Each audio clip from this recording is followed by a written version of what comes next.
nós te agradecemos por cada coração e cada semente depositada no teu altar. Por isso te bendizemos em nome de Jesus. Amém. Amém, queridos? Abra sua Bíblia em 2 Timóteo, capítulo 2, verso 3 e 4. Eu preguei essa palavra alguns dias atrás, não esta palavra, neste mesmo versículo, nesse mesmo texto, mas uma palavra, uma expressão em particular, depois, relendo, ruminando a palavra, ficou pulsando aos meus olhos, ao meu coração. Vamos tentar colocar naquela versão Erivelto RA, revista e atualizada, eu acho que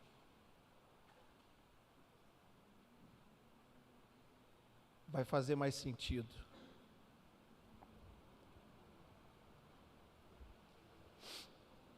Segunda Timóteo 2, 3 e 4.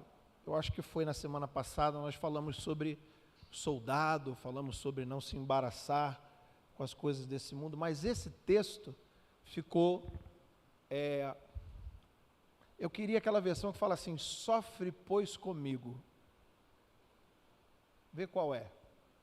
Tem uma que tem escrito assim, sofre pois comigo, em vez de participa dos meus sofrimentos.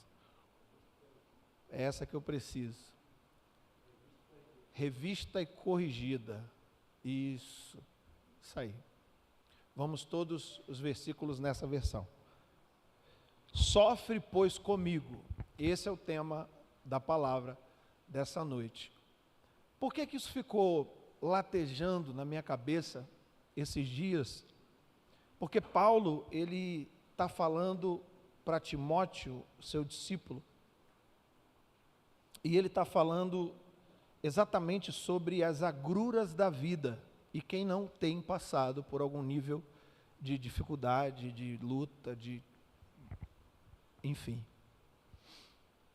E Paulo está escrevendo uma carta. Paulo não está ao lado de Timóteo. Paulo está mandando uma mensagem de WhatsApp. Paulo está mandando um e-mail. Se a gente fosse trazer para uma linguagem super atualizada, né? Paulo está conversando com o seu discípulo e está usando os recursos da época. Eu não sei como essa carta chegou nas mãos de Timóteo. Não sei como é que funcionavam os correios naquela época. Mas eu sei que ela chegou. E não chegou só para Timóteo, também chegou para nós. E por que que esse texto sagrado ficou aqui para nós? Por que ele ficou aqui para nós? E essa expressão, esse entre vírgulas ali, sofre, pois, comigo. Sofre, então, comigo. Sofre comigo.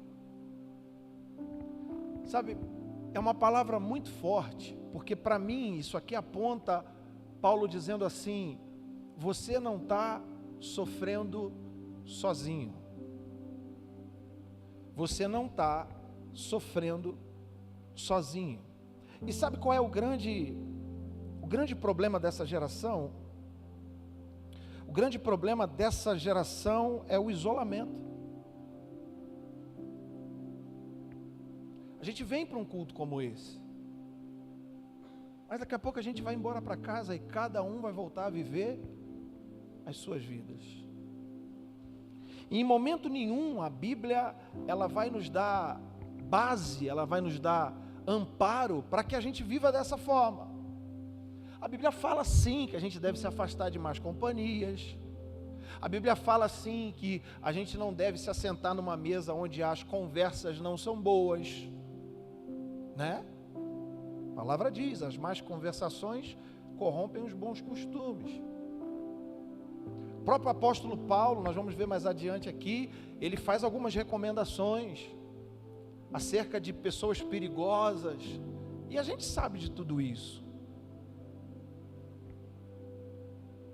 Mas a Bíblia não fala para a gente andar sozinho.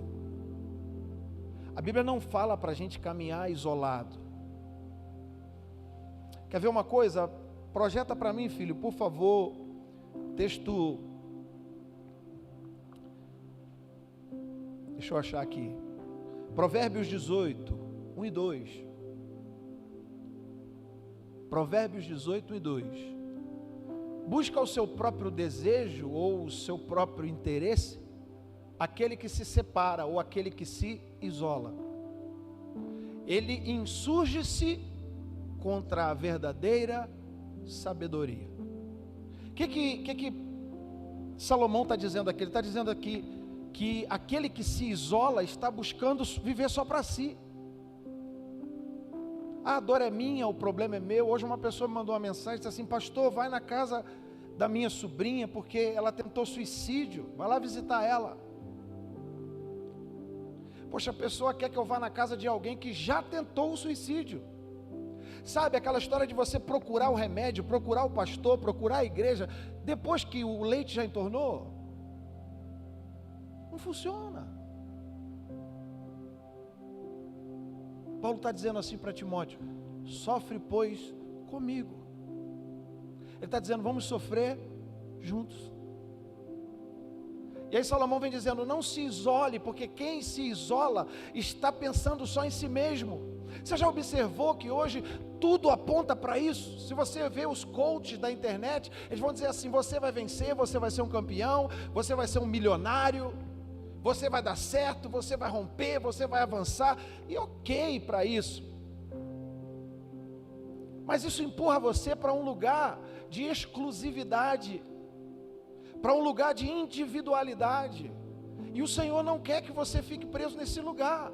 Ele te chamou para viver em comunidade, num ambiente comum, num ambiente onde a gente tem facilidade para pedir help, para pedir socorro, num ambiente onde a gente tem facilidade de pedir ajuda antes de pôr a corda no pescoço, antes de apertar o gatilho com a arma na cabeça.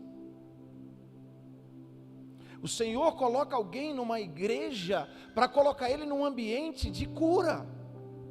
Porque se a igreja não puder ser esse ambiente de cura, esse ambiente de milagre, irmãos, o que nós estamos fazendo aqui é uma utopia. O que o pastor ministrou aqui na primeira canção. Ele disse assim: nós não queremos um culto, uau, nós queremos uma vida, uau.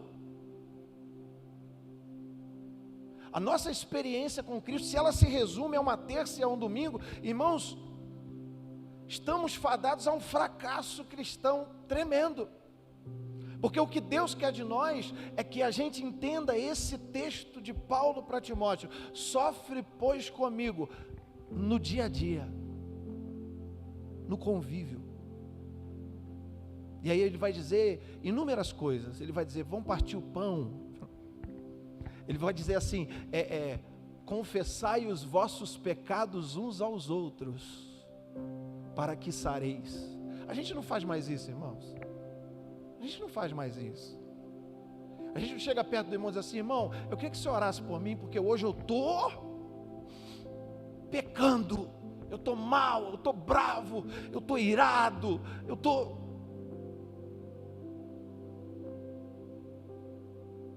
Muito se fala nesse tempo sobre as inteligências. Tem gente aqui que eu acho que é muito mais expert na área do que eu, né? Quem já estudou aí a psicologia. A gente fala muito sobre inteligência emocional, mas a gente se esconde atrás de uma igreja, de uma cruz, de um evangelho, de um reino, de uma religião, para camuflar a nossa inteligência emocional. Porque a gente não é inteligente emocional. Hoje a minha filha ligou para nós e disse assim: papai, dá para o senhor vir me buscar no serviço hoje? Por que você está passando mal? Sim, estou com dor de cabeça. E aí a gente entra em crise de novo, porque, poxa, nunca acaba essa dor de cabeça. E aí eu fui, busquei ela, trouxe ela para casa, estava com o carro do Daniel. E aí no caminho eu falei: por que você está com dor de cabeça? Ela: porque eu me estressei. Não sei nem se ela está assistindo o culto, ela não me deu nem autorização para contar, mas eu sempre conto, né? E o que houve? Aí ela falou do trabalho, das pessoas que atendeu, das colegas de trabalho.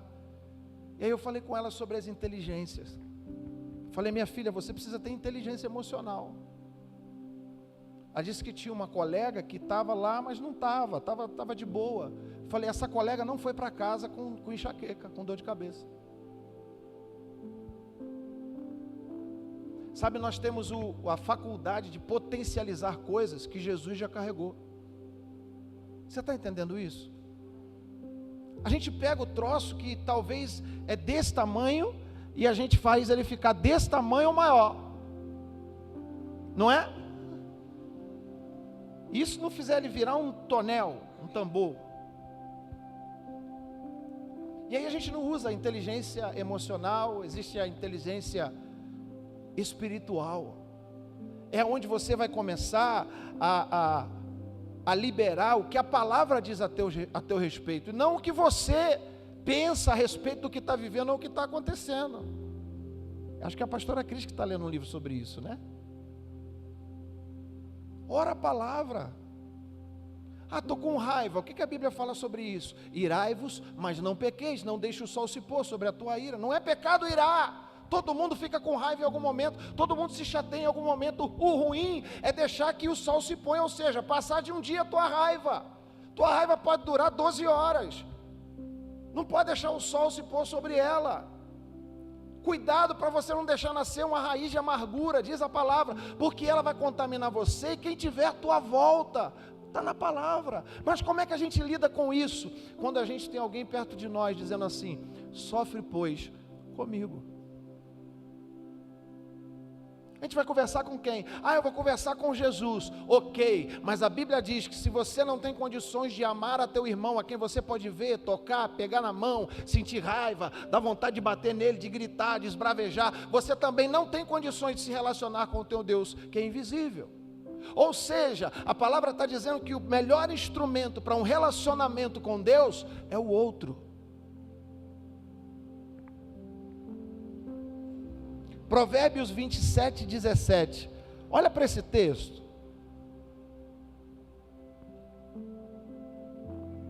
Como o ferro com o ferro se aguça ou se afia, assim o homem afia o rosto do seu amigo.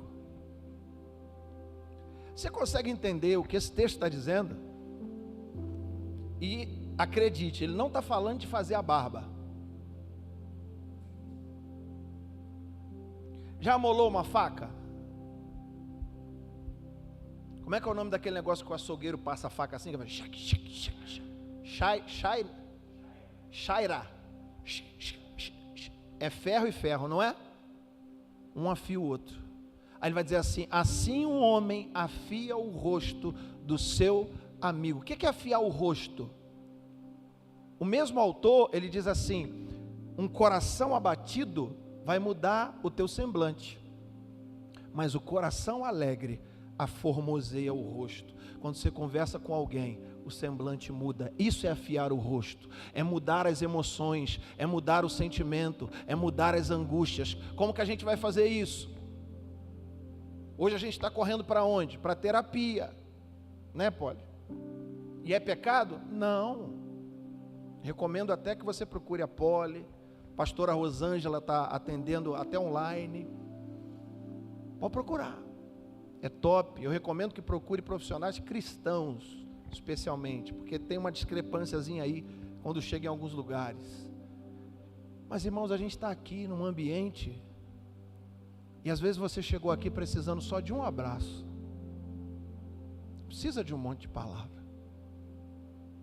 Paulo estava explicando um monte de coisa para Timóteo, mas dentro disso tudo, ele pinça uma expressão, ele diz assim: sofre pois comigo. Ele está dizendo: eu estou aqui para sofrer junto com você. Mas a gente entra para dentro do casulo, a gente entra para dentro do nosso esconderijo, da nossa caverna. Lembra de Elias? Ele entra para a caverna e fala assim: Senhor, eu estou aqui, eles querem me matar, só sobrou eu, sou o último profeta. E Deus pergunta para ele 3 vezes, ele responde a mesma coisa. E aí Deus vem e se manifesta para ele. Tinha fogo, mas não tinha Deus. Você já parou para pensar nisso? Que às vezes a gente tem fogo, mas não tem Deus.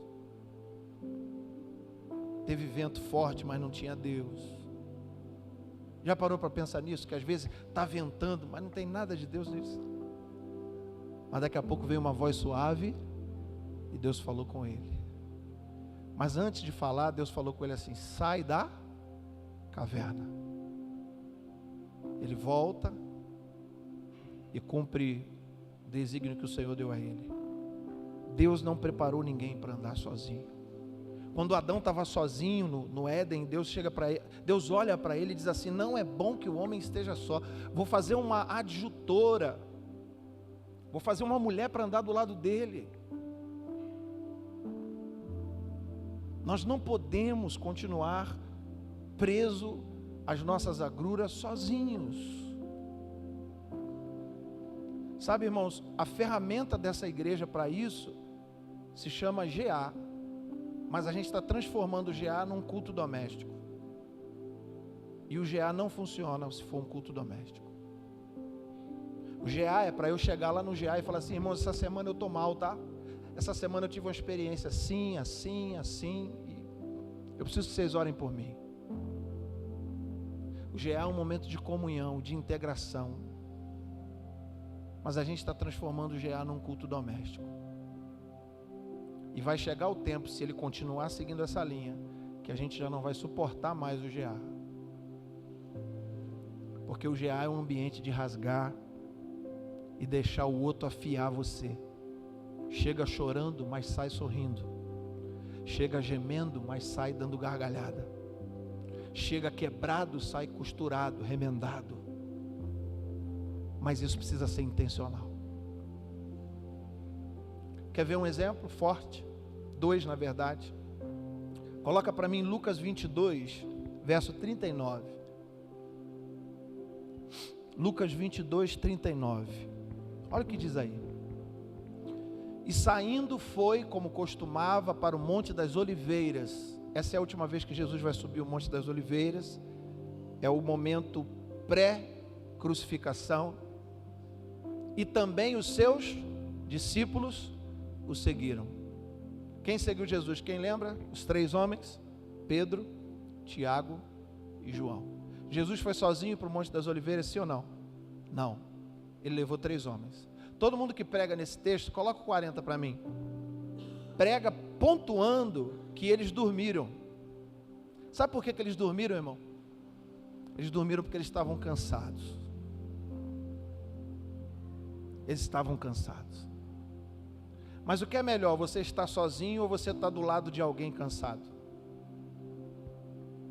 É melhor ter alguém cansado comigo, porque ele vai me ajudar, mesmo cansado. Ele divide o fardo comigo. Aqueles homens estavam dividindo o fardo com Jesus. Estavam dividindo o peso com o Senhor. Eles estavam cansados, eles estavam sonolentos, mas eles estavam lá. Quando chegou àquele lugar, disse: orai para que não entreis em tentação. Segue para frente. E apartou-se deles cerca de um tiro de pedra, e pondo-se de joelhos orava. Olha que interessante agora o 42. Vamos para frente. Dizendo: Pai, se queres, passa de mim este cálice. A gente vê claramente aqui a humanidade de Jesus. Você entende essa natureza de Jesus, 100% homem, 100% Deus? E aqui está muito ressaltada a natureza humana dele. Ele está dizendo: Senhor, passa essa bola para outro. Mas sobretudo, seja feita a tua vontade, não a minha, mas a tua vontade. 43. E apareceu-lhe, o quê? Um anjo do céu, que o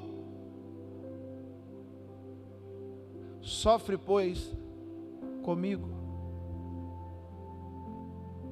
Jesus estava num dos piores momentos. O texto vai dizer que nesse episódio é que ele sua gotas de sangue misturada com seu suor.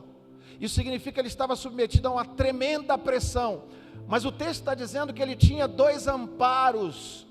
Ele tinha um amparo de 3 discípulos, Pedro, Tiago e João, orando, com sono, sob um peso de cansaço tremendo. Mas Deus também providencia para ele um anjo do céu que o confortava. Querido, você tem recursos da terra e do céu para não andar sozinho. Deus está providenciando recursos da terra e do céu para você não andar sozinho. Ei, preste atenção, o que eu aprendo com isso? Não utilize só os recursos da terra. Tem gente que quer só a visita do pastor, tem gente que quer só a oração do amigo, mas ele não está buscando por si só os recursos do céu. Tem gente que busca só os recursos do céu, ele ora, não, eu estou conversando com Jesus, eu estou falando com Deus, mas não se abre para um amigo, não procura alguém para dividir o fardo. Todos os dois estão equivocados, porque o que o texto está mostrando para nós é que está falando de Jesus homem, é que há um amparo humano e há um amparo espiritual celeste. Tinha 3 homens junto com Jesus, mas tinha um anjo do Senhor para confortar ele naquele momento também. Você entende isso, amém? Quer ver um outro exemplo? Vamos para 2 Timóteo capítulo 4. Esse texto fala do finalzinho da carreira de Paulo. Ele já estava preso, aguardando a sentença para ser decapitado, morto. E aí ele diz assim: conjuro-te, pois, diante de Deus e do Senhor Jesus, que há de julgar, 4:9, versículo 9, 2 Timóteo 4:9, estamos falando de Paulo. E aí Paulo vai escrever para Timóteo também, está escrevendo para ele, estamos na mesma carta que a gente começou, e ele agora vai dizer assim: procura vir ter comigo depressa. A gente tem vergonha de fazer isso, a gente tem vergonha de ligar para um irmão e dizer assim: meu irmão, eu preciso que você venha aqui em casa hoje, agora. Você pode vir aqui depressa, mais rápido possível. Eu preciso chorar com você. Paulo está mandando uma mensagem para o seu discípulo Timóteo. Paulo já velho, Timóteo amadurecendo. E ele manda uma mensagem para ele numa carta, num zap, num e-mail, dizendo: vem encontrar comigo depressa, porque pode não dar mais tempo. A gente precisa voltar a fazer isso, irmãos. A gente precisa voltar a dizer para alguém: me ajuda, por favor, depressa. Enquanto é tempo. Vem aqui para a gente conversar um pouco. Vem tomar um café comigo, por favor. Vem me ajudar, vem orar comigo. Continua. Aí ele vai, interessante esse texto demais. Ele convida Timóteo, né? Diz assim: Timóteo, vem depressa. Mas ele fala assim: porque Demas me desamparou. Quando você abre o coração para entender que você não pode sofrer sozinho as circunstâncias, você vai entender também que tem gente que não vai resolver o problema que você está atravessando. Você sabe que tem gente que não adianta você procurar. Ele diz assim: porque Demas me desamparou, amando o presente século, foi para Tessalônica. Crescente foi embora para a Galácia. Tito foi para a Dalmácia. Ou seja, cada um foi para um canto. Foi cada um para um canto, e eu fiquei aqui. Continua. Ele vai dizer exatamente isso. Agora ele vai dizer assim, ó: só Lucas está comigo. Ele não estava sozinho. Teve um monte de gente que foi embora. Ei, já teve um monte de gente que foi embora da tua caminhada? Passou e não ficou, já foi embora. Mas Deus ainda tem Lucas que vão ficar com você até o final. Só Lucas ficou comigo. Toma Marcos e traz contigo. Isso aqui que é fantástico, tá? Porque se você não lembra, Marcos foi o cara, motivo da briga e da separação, no momento em que alguém disse assim: vamos levar João Marcos. E aí Paulo falou assim: não, João Marcos eu não quero. E aí eles brigaram e Paulo foi sozinho, João Marcos ficou para trás com Barnabé e Paulo foi. Agora Paulo fala assim: não tem o cara que a gente separou lá atrás? Agora ele vai ser útil, traz ele, porque ele vai ser muito útil para o ministério. Paulo está ensinando a gente a separar uma coisa da outra. Paulo está ensinando a gente que não dá para andar sozinho, tem hora que tem que ligar e pedir para a pessoa vir. Paulo está ensinando que não dá para ficar preso nas circunstâncias sozinho. Ele disse: só Lucas ficou comigo. Paulo falou assim: Demas saiu, um foi para lá, outro foi para lá. Ou seja, teve gente que foi embora, não ficou todo mundo comigo. E agora ele falou assim: traz Marcos, aquele que eu tive um desentendimento lá atrás, agora ele vai ser útil. Ele está ensinando um ministério que Jesus ensinou, da reconciliação. E aí ele continua, vai para frente. Também enviei Tíquico a Éfeso. Ou seja, ele está dizendo, foi cada um para um lado, vamos para frente. Quando vieres, traz a capa que deixei em Troade, em casa de Carpo, e os livros, principalmente os pergaminhos. Alexandre, aqui que eu quero falar, o ladroeiro, causou-me muitos males. O Senhor lhe pague segundo as suas obras. Ou seja, ele está alertando sobre o cara perigoso. Ele falou assim: Timóteo, vem me ver rapidinho. Ele falou assim: um montão de gente foi embora e me abandonou, fiquei aqui. Ele falou, mas não estou sozinho, Lucas está comigo. E agora ele falou assim: tem um camarada que é bom vocês ficar longe dele. Coloca o 15 para você ver se não é isso que ele fala. Tu guarda-te também dele, porque resistiu muito às nossas palavras. Então ele consegue colocar em categorias as pessoas, mas ele não se isenta, ele não se isola, ele não se coloca sozinho. Ele chama um para estar perto, ele diz que alguns saíram, que alguns foram embora, e ele chama até aquele com quem ele teve um problema lá atrás. Ou seja, sofre, pois, comigo. Vamos juntos.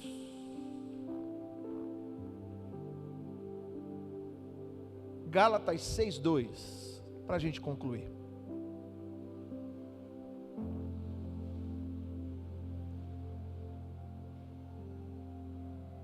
Falamos de Jesus, falamos de Paulo, vamos falar de nós. Levai as cargas uns dos outros, e assim cumprireis a lei de Cristo.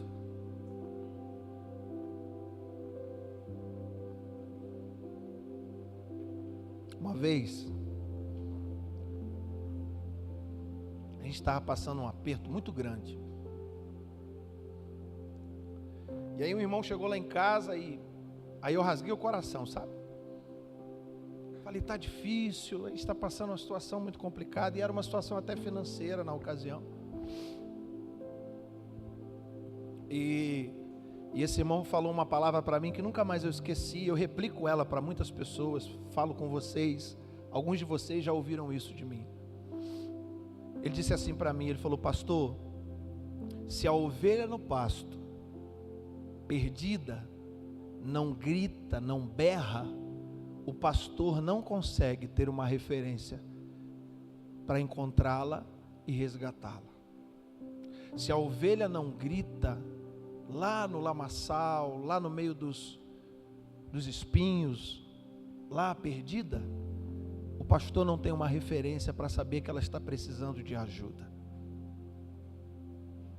Se a gente não fala, não tem como saber que você está sofrendo. E aí ele disse assim, o que o senhor está precisando? E eu abri o coração, e rapidamente a igreja se mobilizou para suprir a minha necessidade. A igreja primitiva vivia dessa forma, e o inimigo, ele não quer desconstruir a igreja, ele só quer criar uma igreja fora do padrão de Deus para ela. Ele não quer que aquela porta feche, ele só quer que aquela porta seja a porta de um clube social, que a gente vem aqui na terça e no domingo. Essa é a estratégia do inimigo, porque eu volto para casa e continuo sozinho. Ele está dizendo ali, levai as cargas uns dos outros. Se a gente for pegar uma coisa pesada, se dividir duas pessoas, fica 50% do peso. Se forem 3 pessoas, 33,333 do peso. Se forem 4 pessoas, 25% do peso. E por aí vai. Ei, olhe para mim. Encontre alguém para te ajudar a sofrer. Encontre alguém para te ajudar a sofrer. Paulo disse, Sofre, pois, comigo. Ele estava dizendo, eu estou pronto para sofrer com você. Talvez não seja o pastor Renato, talvez não seja o pastor Emerson, talvez não seja o pastor Jorge, mas acha alguém. Não sofra sozinho. Colossenses 3:12, e é o último texto. Colossenses 3:12, nós vamos até o 16. Revesti-vos, pois, como eleitos de Deus, santos e amados, de entranhas de misericórdia, de benignidade, humildade, mansidão, longanimidade. Falamos sobre isso esses dias também, né? Fruto do Espírito. Suportando-vos uns aos outros e perdoando-vos uns aos outros. Se algum tiver uma queixa contra o outro, assim como Cristo vos perdoou, assim fazei vós também. E sobre tudo isso revesti-vos do amor, que é o vínculo da perfeição. E a paz de Deus, para a qual também fostes chamados em um corpo, domine em vossos corações e sede agradecidos. Amém? Fique de pé no seu lugar. A palavra de Cristo habite em vós abundantemente, em toda a sabedoria, ensinando-vos, admoestando-vos uns aos outros, com salmos, hinos e cânticos espirituais, cantando ao Senhor com graça em vosso coração. Esse versículo 16 fala exatamente do culto do qual o pastor Emerson se referiu aqui enquanto ministrava a primeira canção. Se Cristo e a palavra dele habitam em nós de forma abundante, e não a nossa aflição, ansiedade, preocupação, tristeza, angústia, raiva, ira, ódio, ou seja, as emoções, aí a gente vai agir em toda a sabedoria, que a gente falou no início, que é a inteligência. Uma inteligência emocional, uma inteligência espiritual. E essa inteligência, ela aponta para algumas atitudes, olha só, ensinando-vos, um ensina o outro,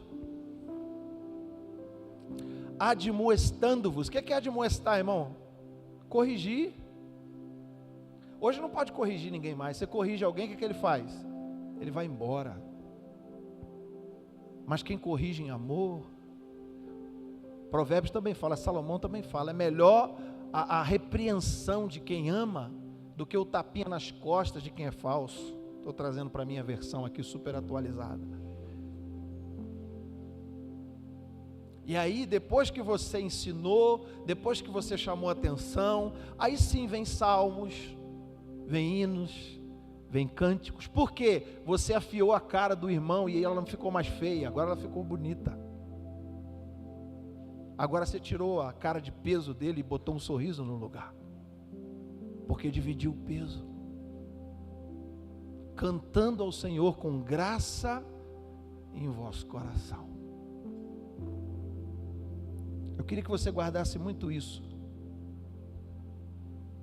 essa expressão que ficou batendo na minha cabeça desde a semana passada.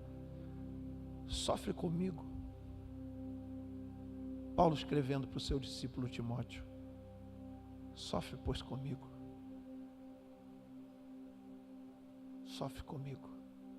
Você podia dizer isso para algumas pessoas aqui hoje, como um exercício? Você pode chegar para um irmão, para uma irmã e dizer: sofre comigo, Wallace. Você está lá em Vila Velha, mas sofre, pois, comigo.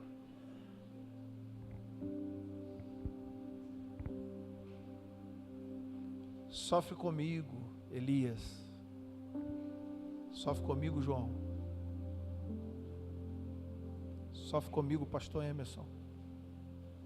Sofre comigo, pastor Jorge. Sofre comigo, Juliano. Sofre comigo, Vinícius.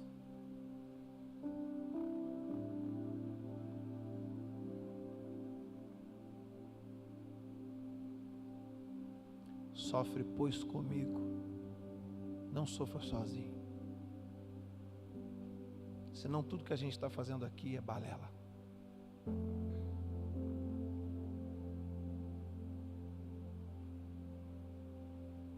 Sofre comigo.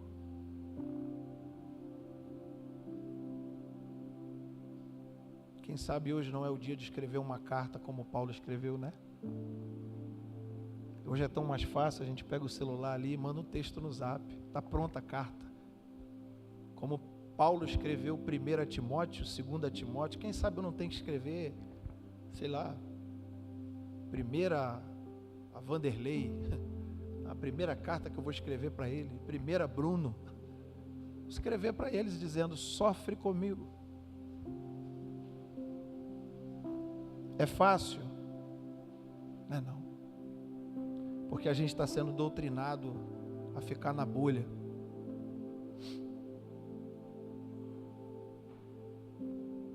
Até não aguentar mais e pôr uma corda no pescoço. Mas o Deus de paz, segundo a sua infinita misericórdia, nos usará poderosamente para que a gente possa cumprir o propósito que está nele, como igreja de Jesus, de resgatarmos uns aos outros, apesar das nossas emoções perturbadoras. Sofre, pois, comigo.